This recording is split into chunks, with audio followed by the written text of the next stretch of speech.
최근에 저희 집에서 있었던 일인데요. 저희 집 아이들에게 이 코로나 바이러스의 전염성이 얼마나 위험한 것을 이제 설명하는 그런 시간을 가지는 중에 제가 최근에 읽었던 기사 하나를 소개해 줬습니다. 미국의 예일대 연구진의 발표 이야기인데요. 이 영화관 하면은 금연의 공간 아닙니까? 그런데 그 금연의 공간인 영화관에서 2시간짜리 영화를 보는 경우에 최대 담배 20개 피운 것과 맞먹는 3차 간접 흡연 효과, 그런 피해가 있을 수 있다는 겁니다. 이게 어떤 내용인가 보니까요, 이제 담배 피우는 사람 옆에 있으면은 그 사람이 피우는 연기 때문에 2차 간접 흡연 피해를 본다고 하지 않습니까? 그런데 이 3차 간접 흡연 효과라는 거는 이제 그렇게 담배를 피우는 사람이 영화관에 들어오면은 그 자리에서 담배를 안 피더라도 이미 그 사람 옷과 피부 등에 묻어 있는 담배 연기 성분이 영화관 내부에 유입이 돼가지고 그 공간을 오염시킨다는 이야기입니다. 그래서 그 연구팀에서 실험하기를, 이제 실험하기 전에 영화관 내부를 충분히 환기시켰음에도 불구하고 연구하면서 보니까 시간이 지나면서 거기에 발암 성분인 벤젠 이런 것들을 비롯해 가지고 담배 연기에 포함된 35가지 성분이 발견이 되더라.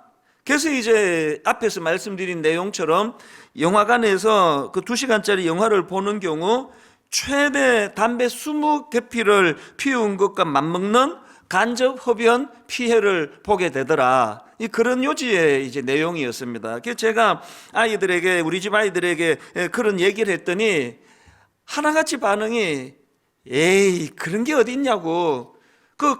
담배 피지도 않은 그 흡연 공간도 아닌데 무슨 20개 피냐고 막 대놓고 비웃는 겁니다. 그 셋 중에 이모 씨가 제일 많이 이제 비웃었던 이모 씨가 있는데요. 한 몇 시간 지나가지고 또 막 그 얘기를 또 막 하는 거예요. 아빠 말이 그게 뭐 말이 되는 소리냐는 식으로. 그래서 제가 열받아가지고 조용히 그냥 그 스마트폰을 꺼내가지고 검색해서 그냥 보여줬습니다. 아무 말 없이. 그렇게 그 말도 안 되는 소리라고 막 그러던 그분이 내 성별을 내가 안 밝히려고 딱 보자마자 한 10초 만에 완전히 순종, 승복 모드로 갔습니다. 내가 그것 갖고 계속 저도 이제 비웃고 그랬는데요. 여러분, 우리 아이들이 승복하게 된 이유는요, 그 기사에 나오는 딱 문장 한 줄 때문입니다. 미국 예일대 드루 겐터너 교수 연구진이 국제학술지 사이언스 어드밴시스에 기고한 발표에 의하면 이렇게 하고 나가는 그 한 문장 때문에 그 권위에 승복을 하게 된 거 아닙니까? 저도 마찬가지예요. 사실 저 역시도요, 기사로 본 게 아니고 어떤 후배 교육자가 와가지고 그런 얘기를 했으면 뭐 대놓고 비웃지는 못해도 안 믿었을 거예요. 이건 좀 이해가 안 된다. 아니 금연 공간인데 무슨 담배 20개 피를 피운 효과가 나냐고 그랬을 거예요. 저 역시도 그 말을 100% 믿을 수 있게 된 거는 그 학자들의 권위, 미국 예일대 드루 겐터너 교수 연구진이 국제학술지에 기고한 발표라고 하니까 그게 권위가 되니까 승복이 되는 거 아닙니까? 믿어지게 되는 거고요. 그래서 제가 그날 제 마음에서 이 권위란 무언가, 권위는 어디서 생겨나는 것인가, 참 많은 생각을 하게 되더라고요.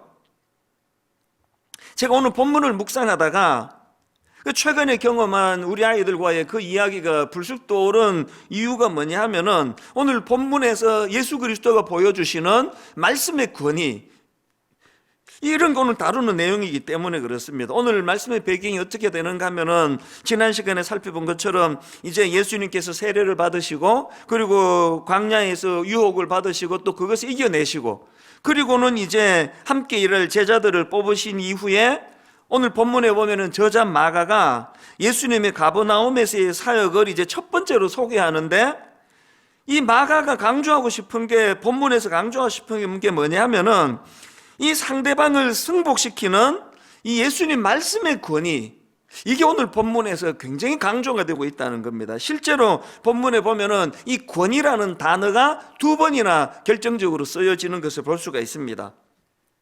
첫 번째로 이 권위라는 단어가 나오는 데가 22절인데요. 21절부터 보십시오. 그들이 가버나움에 들어가니라. 예수께서 곧 안식일에 회당에 들어가 가르치심에 뭇 사람이 그의 교훈에 놀라니 이는 그가 가르치시는 것이 권위 있는 자와 같고, 이 권위가 지금 나오지 않습니까? 또 27절에 또 이제 권위라는 단어가 나옵니다. 다 놀라 서로 물어 이르되 이는 어찌미냐 권위 있는 새 교훈이로다.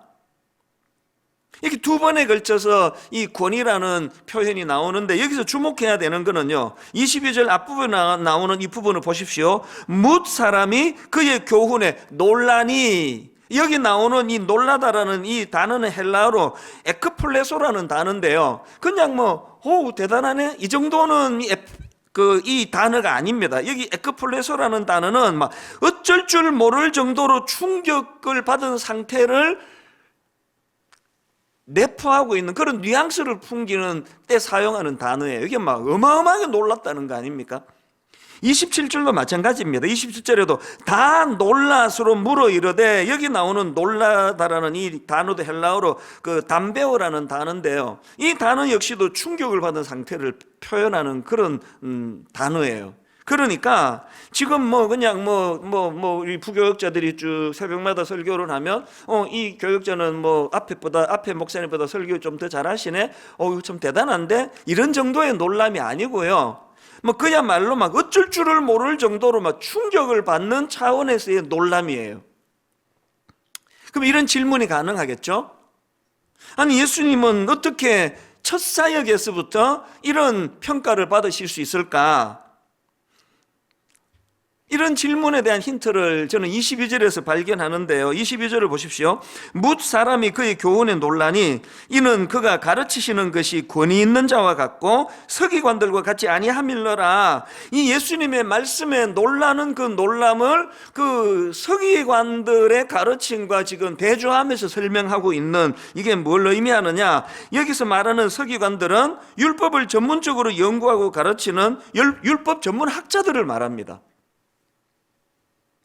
그러니까 여기서 이제 서기관들과 같지 않다는 이 말씀은 그 당시 서기관들을 폄하하는 차원에서 나온 말이라기보다는 이 예수 그리스도의 가르침의 말씀의 탁월함을 강조하기 위한 표현이거든요. 그러니까 지금 사람들이 예수님의 가르침에 막 충격을 받을 정도로 놀라는 이유는 그동안 자기들이 들어오던 그 인간들의 가르침, 인간들 학자라고 하는 전문가라는 사람들의 가르침과는 근원적으로 이게 차원이 다른 말씀이기 때문이다, 이걸 강조하는 거고요.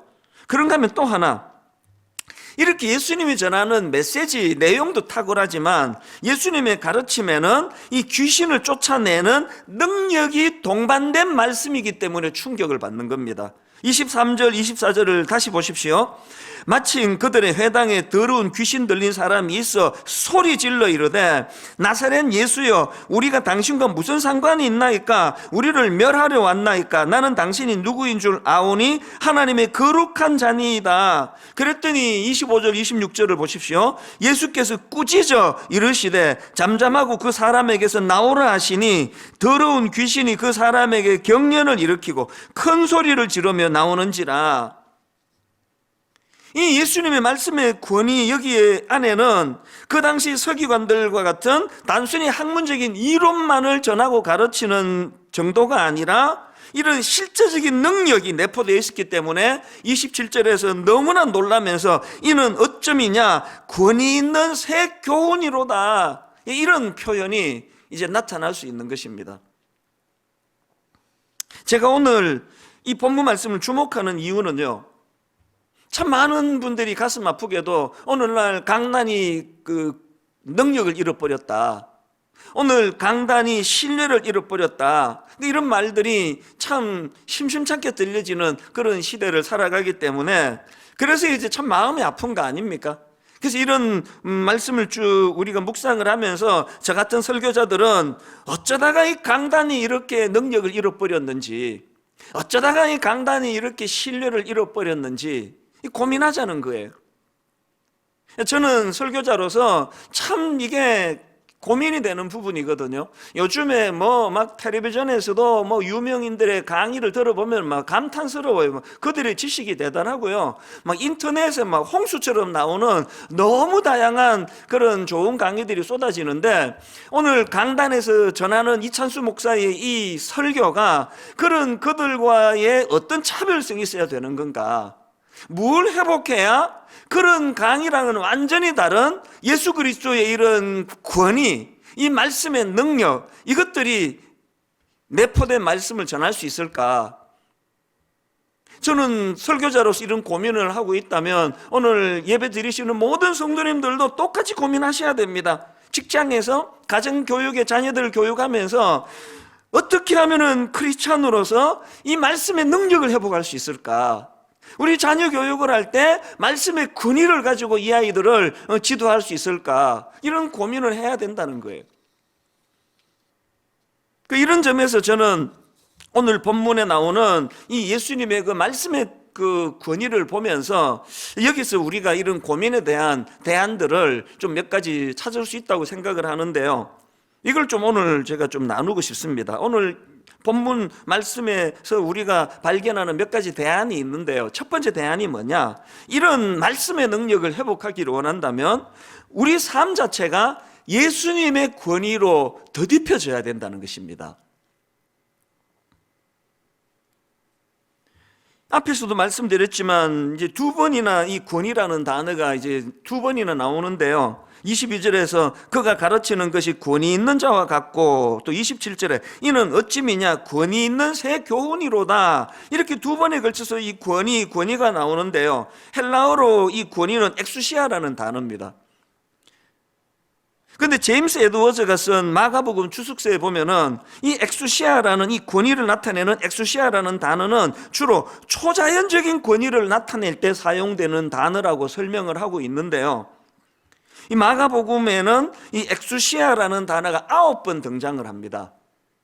그 중에 6번이 이 예수님에 대해서 설명을 할 때 이 권위 엑수시아라는 단어가 나오고요. 나머지 3번의 경우도 예수님이 세우신 또 예수님께 부여받은 사도들의 권위에 대해서 였다는 것입니다. 그러니까 이 마가복음에 9번 등장하는 권위라는 엑수시아라는 단어 모두가 다 이 예수 그리스도와 관련해서 예수님이 가지신 권위와 관련해서 사용됐다는 공통점이 있다는 겁니다. 그리고 더 중요한 게 뭐냐? 팀 켈러 목사님이 쓴 이 왕의 십자가라는 책에 보면은요, 이 엑수시아라는 이 단어는 오리지널에서 나온 이런 뜻을 갖고 있다는 겁니다. 오리지널에서 나온 권위. 그리고 그 책으로 말하면 이 저자에 해당되는 어원을 갖고 있다는 겁니다. 이런 설명들이 뭘 강조하는지 아시겠죠? 서기관들은요, 그들이 가르칠 때 나오는 그 말씀의 권위는 오리지널에서 나온 게 아니에요. 전통에서 배우고 율법 책에서 배우고 받은 권위를 전하는 것뿐이에요. 여기에 반해서 예수 그리스도의 이 말씀의 능력은 당신 자체가 권위이기 때문이라는 겁니다. 저는 이런 설명들을 쭉 보면서 설교자인 제가 진짜 귀담아 들어야 될 부분이 이거더라고요. 여러분, 지금 제가 전하는 이 설교는요, 제가 가진 오리지널 지식에서 나오는 게 아닙니다. 전부 이분의 지식, 저분의 가르침, 또 하나님이 주시는 어떤 깨달음, 이런 것들을 녹여가지고 설교하는 거 아닙니까? 그래서 제가 마가복음 설교를 준비하면서 지금 구입한 책만 해도 30권이 넘습니다. 이게 무슨 그 박사 논문 쓰듯이요, 전부 각 줄을 다 따라야 되면 이 설교가 막 누더기가 될 거예요. 뭘 의미합니까? 다 남의 지식을 차용해서 가르치는 거 아닙니까? 예수 그리스도의 가르침과 우리 인간의 가르침의 차이가 바로 여기에 있다는 겁니다. 목회자로서의 권위도 마찬가지 아닙니까? 예수님의 권위로 더딥혀서 가진 권위지, 이 권위가 제 안에서 나온 거라 생각하면 그거 좀 곤란한 이야기예요. 그래서 목회자가 자기 권위를 절대화시키면 절대로 이거는 이 나쁜 짓이다, 이 인식을 해야 됩니다. 그리고 성도님들도요, 그 목회자를 사랑하고 존경하는 마음은 이해가 되지만 너무나 그 목회자의 권위를 절대화시키는 건 그건 굉장히 위험한 거예요. 이단 감별법 간단합니다. 그런 자기가 오리지널인 것처럼, 자기가 권위의 절대화인 것처럼 시도하는 건 다 이단이에요. 자꾸 너무 지나치게 인간 지도자들을 띄우고 그렇게 절대시하는 거, 이게 전부 다 비성경적인 겁니다. 목회자들인 저희들이 먼저 그 사실을 겸손하게 인정하고 이 권위의 근원, 엑수시아 되시는 예수 그리스도, 그분께 가까이 가고 그분과 드디품으로 나오는 그런 존재임을 늘 인식해야 되는 것, 목회자뿐만이겠습니까? 오늘 우리 모든 순장님이든 가정의 부모님이든 또 어떤 분야의 지도자로 살아가시든지 간에 늘 우리는 권위의 오리지널 권위자 되시는 예수 그리스도와 가까이 그분과 더불어서 교제할 때 생겨나는 이거, 그래서 이제 자꾸 이제 이 목회자로서 권위가 안 생기고 신뢰를 잃어버리면요, 어디다가 막 그렇게 신용하는 게 아니라 권위자 되시는 주님께 더 가까이 가는 거, 그게 가장 근원적인 대안이라고 생각을 합니다. 이게 첫 번째 대안이고요. 그런가 하면은 본문에서 발견되는 두 번째 대안이 있는데요, 정결한 그릇으로 준비되어야 한다는 것입니다. 이게 무슨 뜻인지 제가 설명을 드릴게요. 오늘 본문에 보면은 참 흥미로운 그 포인트 하나를 발견할 수가 있는데요, 26절을 보십시오. 귀신은 이렇게 묘사합니다. 더러운 귀신이 그 사람에게 경련을 일으키고 큰 소리를 지르며 나오는지라. 여기 보면은 귀신도 능력이에요. 사람을 소리 지르게 만듭니다. 그런데 아무리 능력을 가졌다 하더라도 귀신은 더러운 귀신이에요. 그리고 더 재밌는 건요, 그 더러운 귀신이 예수 그리스도를 어떻게 표현하는가 보니까 24절을 보십시오. 나사렛 예수여, 우리가 당신과 무슨 상관이 있나이까? 우리를 멸하러 왔나이까? 나는 당신이 누구인 줄 아노니 하나님의 거룩한 자니이다. 이 굉장히 흥미롭지 않습니까? 이 두 대조가 뭘 강조하는 겁니까? 먼저 우리가 기억해야 되는 거, 여러분, 사단은요 사람을 더럽히는 존재라는 걸 기억하셔야 됩니다. 그렇기 때문에 그 악한 귀신이 능력이 많으면 많을수록 더 악해지는 거예요. 악한 능력이에요. 인간을 더럽히는 존재. 여기에 반해 우리 하나님은 능력 많으신 하나님이기도 하지만 그분은 거룩하신 분이에요. 박윤만 교수님의 책에 보면은 이 부분에 대해서 에스겔 36장을 가지고 설명하는 대목이 나오는데요, 하나님은 그 당신의 백성을 종로로 돼서 새롭게 탈출시킬 때 그들을 모든 더러운 것, 또 모든 더러운 곳, 이런 것들로부터 구원해 주시겠다는 약속을 하셨다는 겁니다. 그게 에스겔 36장 24절부터 25절 또 29절에 나오는 말씀인데요, 자, 먼저 24절을 보십시오. 내가 너희를 여러 나라 가운데에서 인도하여 내고 여러 민족 가운데서 모아 데리고 고국 땅에 들어가서 맑은 물을 너희에게 뿌려서 너희로 정결하게 하되, 곧 그 다음 보세요. 너희 모든 더러운 것에서와 모든 우상 숭배에서 너희를 정결하게 할 것이며, 그 다음 29절도 보십시오. 내가 너희를 모든 더러운 데에서 구원하고. 꼭 기억하셔야 됩니다. 사단은 사람을 더럽히는 존재예요. 이런 의미에서 오늘 본문 24절에서 귀신이 이렇게 주님께 항변합니다. 나사렛 예수여, 우리가 당신과 무슨 상관이 있나이까? 무슨 뜻입니까? 이왕 더럽혀진 그 사람을 상관하지 말고 내버려 두라는 거 아닙니까? 기왕이 이 귀신 들린 자는 더럽혀진 자니까 상관하지 말라는 거 아닙니까? 여러분, 여기에서 진짜 중요한 메시지 얻어야 됩니다. 우리가 실수로 죄 짓고, 때로는 실수로 가지 말아야 할 곳을 가고 하지 말아야 하는 일을 하고, 때로는 내 양심이 참 내가 이런 더러운 자리에 빠졌다는 생각이 든다 할 때 많은 청소년들 사회 갈 때 보니까 그러더라고요. 목사님, 나는 이제 기회를 잃었습니다. 나는 하나님 앞에 죄를 졌습니다. 하나님은 이런 나를 이제 버리실 거예요. 사랑하지 않으실 거예요. 그건요, 사단의 공격이에요. 사단의 속삭임입니다. 이왕 더럽혀졌으니 예수님 상관하지 마시라고 하는 이거는 사단의 메시지예요. 절대로 그렇지 않습니다. 여러분, 우리가 이런 참 나 자신이 부끄럽고 초라한 자리, 죄의 자리에 빠졌다 할지라도 그럴수록 더욱더 모든 더러운 것에서와 모든 더러운 곳에서로부터 우리를 깨끗하게 해주시는 능력의 오리지널 되시는 그분을 더 강하게 붙잡아야 된다는 겁니다. 이런 점에서 여러분, 지난주에 우리 모두를 충격에 빠뜨린 그 사건이요, 그 무슨 텔레그램 N방인지 뭐 F방인지 무슨 그 듣지도 보지도 못한 이런 곳에서 그 어린 미성년자들을 성적인 노예로 만들어 협박하고 또 그래서 만든 영상을 또 돈을 받고 유포하고 이런 짓을 저지르는 사건이 벌어져 모두가 경악을 했는데, 저는요 그 사건을 보면서 빌고 또 빌었습니다. 하나님, 그 방을 들락거린 사람 중에 예수 믿는 사람 한 명도 없었기를 바랍니다. 왜 그래야만 됩니까?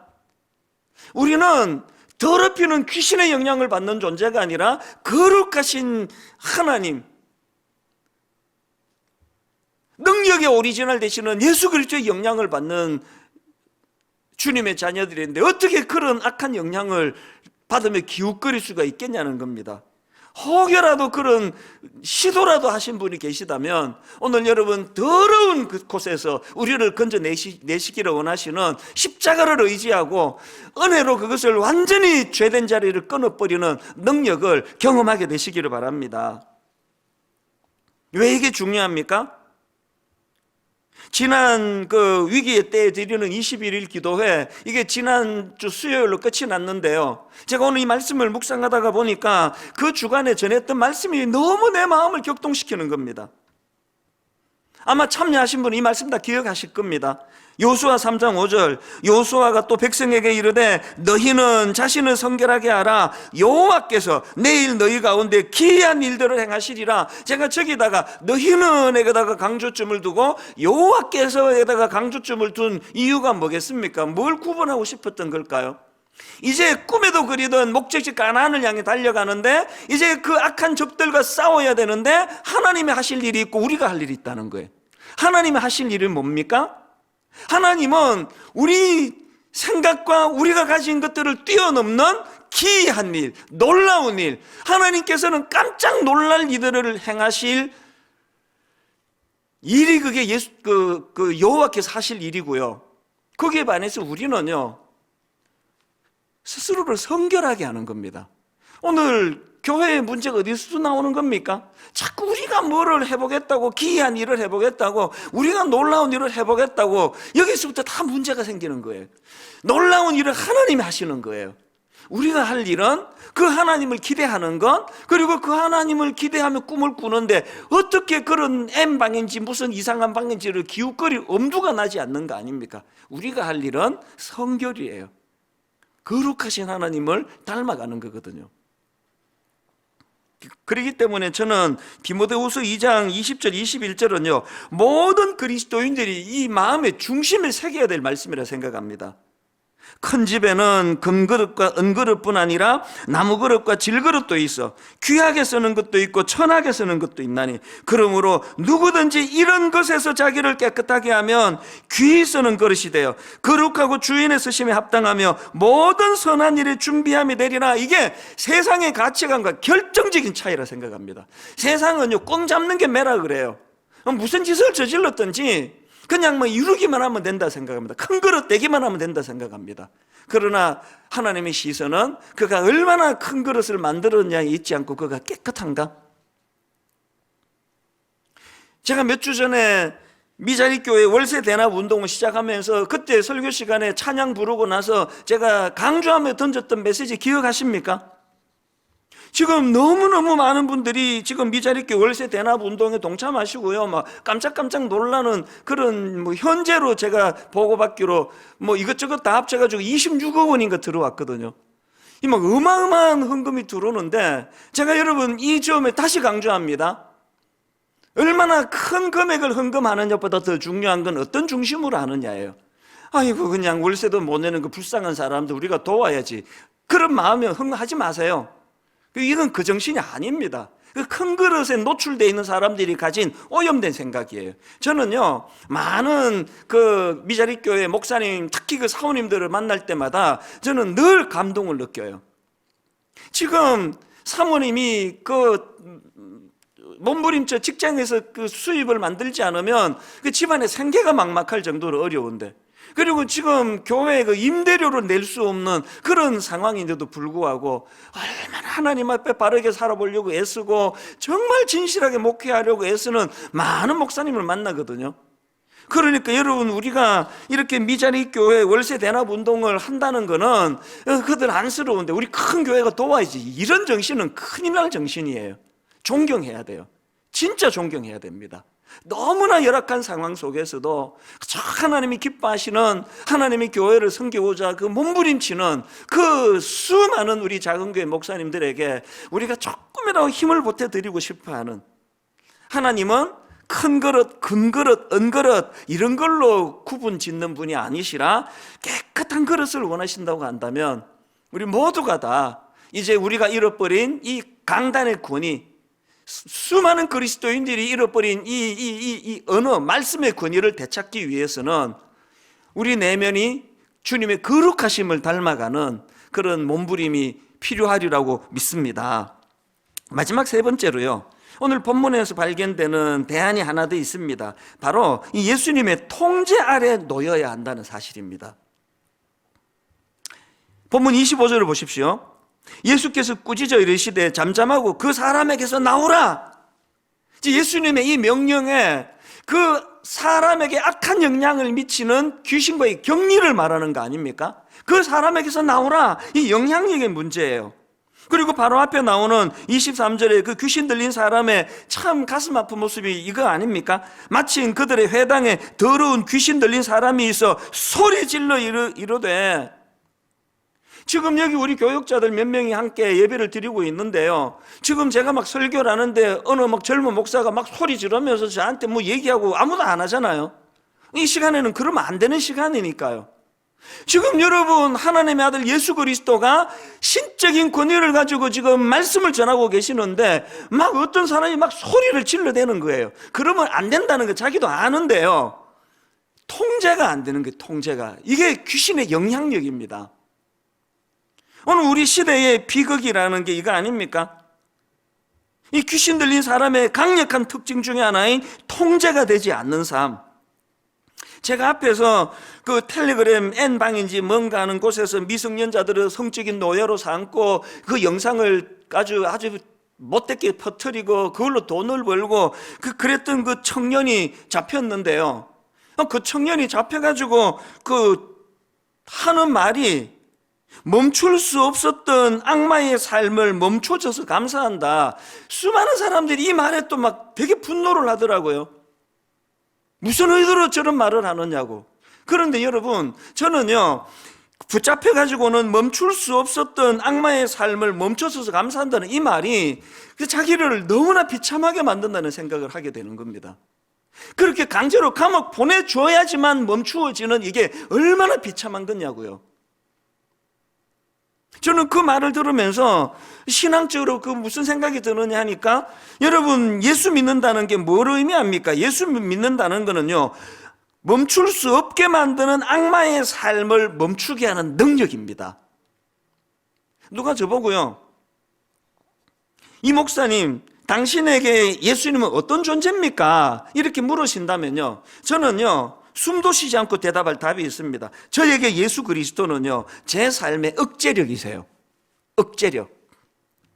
탐심이 찾아올 때 억제하시는 억제력. 누구에 대한 분노와 울분과 미움이 찾아올 때 억제하게 만드는 거. 내 안에 욕망이 찾아올 때 그걸 억제하게 만드시는 능력. 예수 믿는 사람은요, 붙잡혀가지고 감옥 가가지고 이제야 억제할 수 있어서 다행이다, 감사다, 이런 말 하면 안 되는 거예요.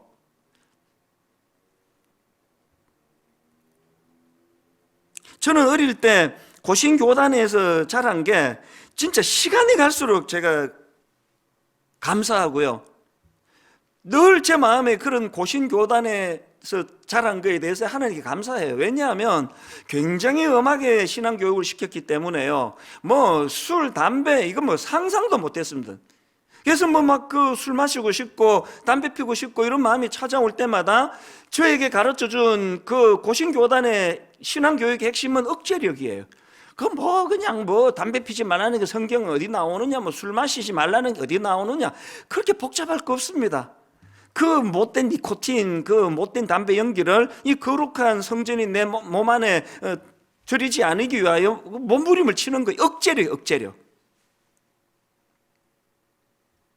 제가 오카노 목사님 만난 걸 복이라고 생각하는 여러 이유 중에 하나가 30대 초반에 담임 목사님이신 오카노 목사님을 지켜보면서 아, 목회자의 길은 억제력이구나, 이걸 가르치신 분이에요. 근데 하고 싶다고 내킨다고 다 하면서 살 수 있는 게 아니구나, 이걸 저는 그분에게서 배웠거든요. 전 대학 시절에 SFC라는 선교단체, 대학교에 때 만났던 제 1년 선배님, 2년 선배님, 그분들이 제게 가르쳐 준 게 억제력이거든요. 사실 지금 생각해 보면은요, 뭐 19살, 20살에 기껏 뭐 선배님들 해봐야 뭐 21살, 22살밖에 안 돼요. 20대 초반이에요. 뭐 19살이나 20살이나 뭐 20살이나 21살이나 뭐 지금 제 나이에 보니까 그게 뭐 무슨 차이가 있습니까? 그 젊은 선배들인데도 불구하고요, 제 대학 시절에 저에게 신앙은 억제력이라는 걸 가르쳐준 너무너무 고마운 분들이, 그게 제게 가르쳐준 영향력이 억제력, 억제력.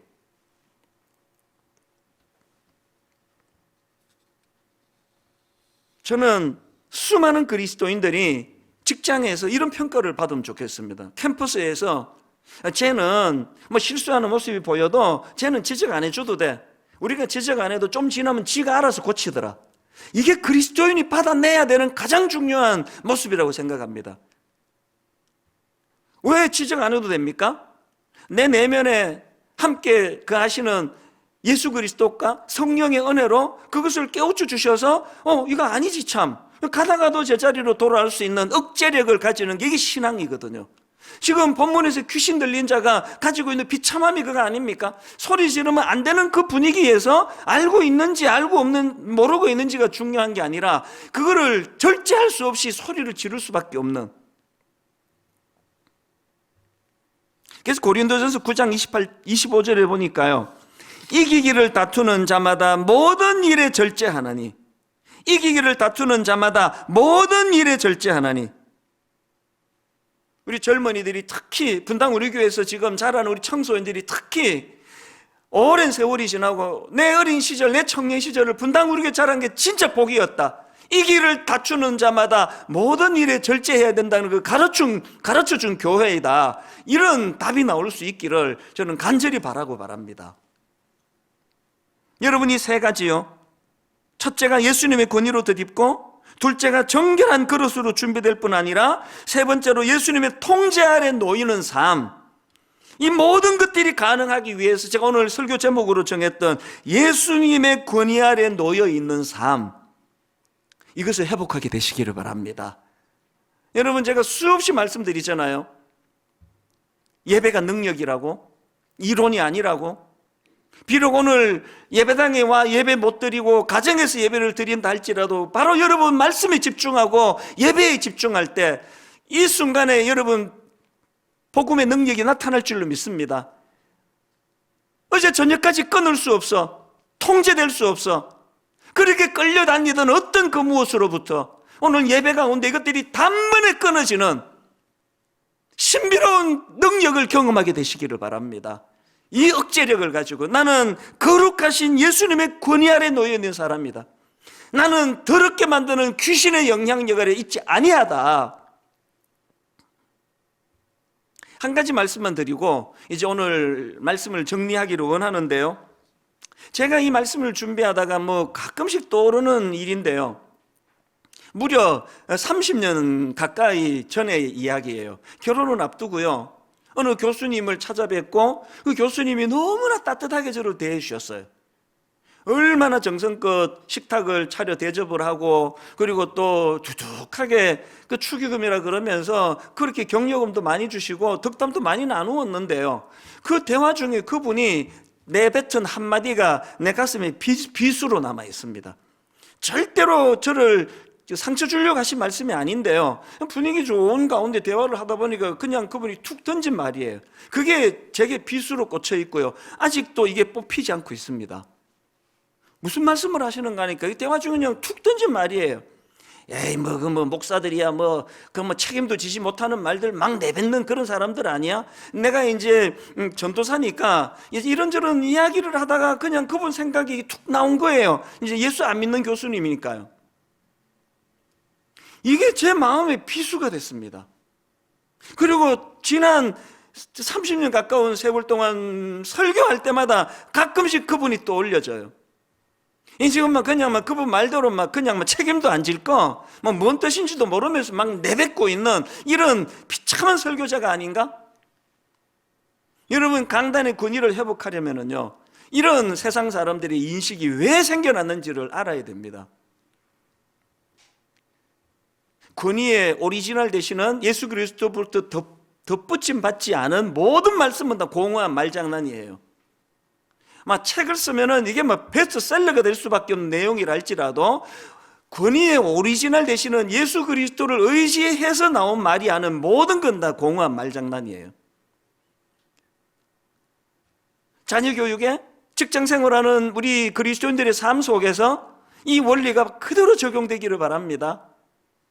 우리가 내뱉는 작은 한마디가 생명을 살려내고, 우리가 던지는 그 한마디 말의 영향력이 회복되기를 원한다면 무책임하게 아무 책임도 안 질 거 내뱉고 내던지는 이런 그 비아냥 그림이